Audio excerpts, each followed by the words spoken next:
Hai, kembali bersama Delano dalam channel Selalu Ada Harapan. Pada video kali ini kita akan membahas mengenai rasa bersalah. Mengapa topik ini dibicarakan dalam konteks relasi? Karena setiap kita dalam interaksinya dengan orang lain tidak terlepas dari rasa bersalah. Perasaan bersalah ini memang bisa terjadi pada siapapun, dimanapun dan kapanpun. Tapi bagaimana jika rasa bersalah itu terasa sangat berlebihan? Kadang ada yang menganggap bahwa apapun yang terjadi di sekitar mereka adalah tanggung jawab mereka. Bahkan peristiwa yang terjadi di luar kendali mereka anggap sebagai beban pikiran yang harus mereka pikirkan dan mereka pertanggungjawabkan. Jadi perlu membedakan perasaan bersalah secara objektif dan sesuai porsinya dengan perasaan bersalah yang berlebihan. Perasaan bersalah adalah keadaan di mana seseorang merasa bertanggung jawab atau menyesal atas kesalahan yang dirasakan, baik nyata maupun imajiner. Perasaan bersalah ini adalah emosi yang muncul setelah kita merasa melakukan suatu kesalahan yang membuat kita merasa tidak nyaman. Ada sebuah fakta pahit bahwa rasa bersalah memegang peran yang cukup banyak dalam gangguan psikologi dan emosional seseorang. Ada beberapa penyebab rasa bersalah. Yang pertama adalah past learning and unrealistic personal expectation atau pembelajaran di masa lalu dan harapan yang tidak realistis yang seringkali muncul di pikiran seseorang dan mengakibatkan rasa bersalah secara psikologis. Ketika kita diperhadapkan dalam suatu masalah dan tidak dapat memecahkannya, kita akan melihat ke belakang. Mengapa kita tidak bisa melakukan keadaan tersebut? Atau mengapa kita tidak bisa memecahkan permasalahan tersebut? Dari pikiran itulah timbul rasa bersalah. Ditambah dengan harapan yang tidak realistis dari diri sendiri maupun dari orang lain. Anak seringkali diperhadapkan dengan harapan orang tua yang tinggi. Sehingga ketika sang anak tidak dapat memenuhinya, ia akan disalahkan, dikritik, dihukum, dan masih banyak lagi.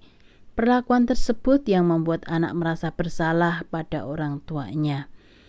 Terkadang orang tua memberikan pengharapan yang tinggi pada anak. Sang anak harus memiliki sikap yang sama dengan sifat orang baik. Standar yang diminta terlalu tinggi dan membuat anak tidak dapat mencapainya. Kedua adalah inferiority and social pressure atau inferioritas dan tekanan sosial. Ketika kita berani masuk ke dalam ranah sosial dalam kehidupan, berarti kita juga berani untuk menerima omongan orang lain. Apalagi saat ini kita dihadapkan dalam kemajuan teknologi yang sangat pesat. Kita bergantung pada sosial media setiap harinya. Banyak saran, masukan, bahkan tekanan yang kita dapat dari media sosial. Ini semua dapat memicu terjadinya perasaan bersalah yang diakibatkan dari saran sosial banyak orang. Yang ketiga adalah pengembangan hati nurani yang salah. Contohnya, misal ada seorang anak yang berada di rumah yang tenang, damai, tidak ada tekanan dari kedua orang tuanya, tidak ada hukuman, maka anak akan merasa damai. Berbeda dengan anak yang tinggal di rumah yang ramai, penuh tekanan, orang tua memiliki banyak tuntutan pada anak. Itu akan membuat anak merasa bersalah setiap harinya. Anak merasa hatinya tidak tenang dan merasa bersalah ketika melakukan kesalahan kecil di rumah. Hal ini terjadi karena ada kesalahan perkembangan hati nurani pada fase awal perjalanan hidupnya. Dan yang terakhir adalah pengaruh supranatural.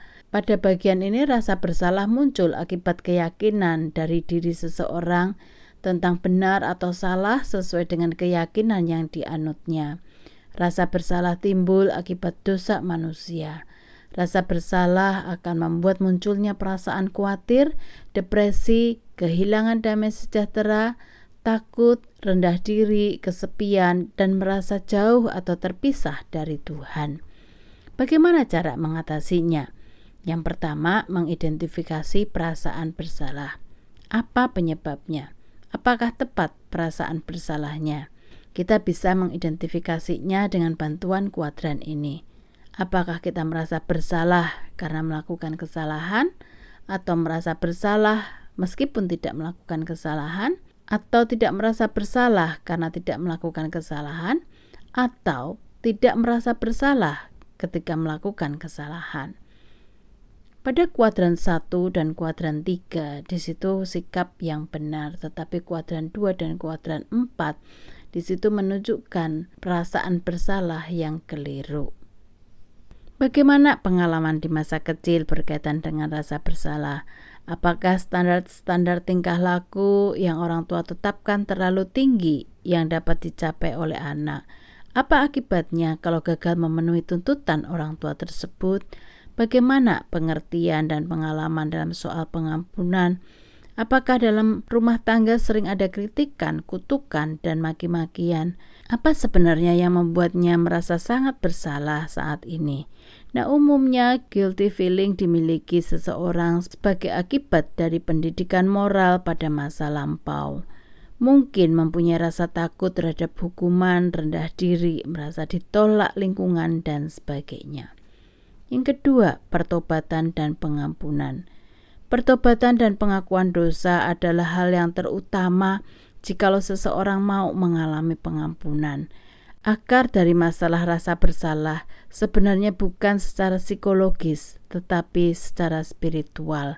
Karena itu perlu diperdamaikan dengan Tuhan. Jika tidak, maka perasaan bersalah itu hanya berusaha ditekan dan dilupakan, tapi tidak pernah benar-benar terjadi pembebasan dari akar rasa bersalah itu sendiri.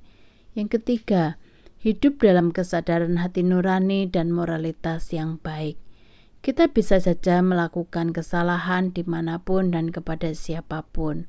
Dengan adanya kesadaran, membuat kita lebih berhati-hati dan memiliki pertimbangan hati nurani sehingga tidak kembali jatuh pada kesalahan.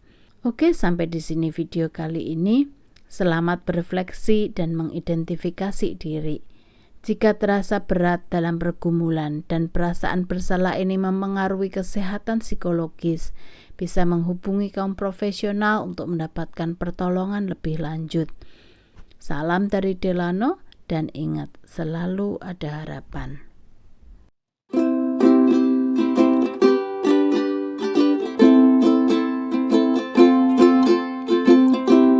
There's a hope in every single thing you do. There's a hope in every single thing I do. So don't give up and face all things in front of you. Just pray and do your best in every single thing you do. Even if you face the stormy cloud and you feel sad, lonely and down,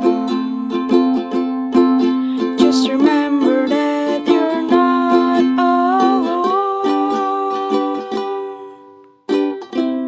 There's a hope in every single thing you do.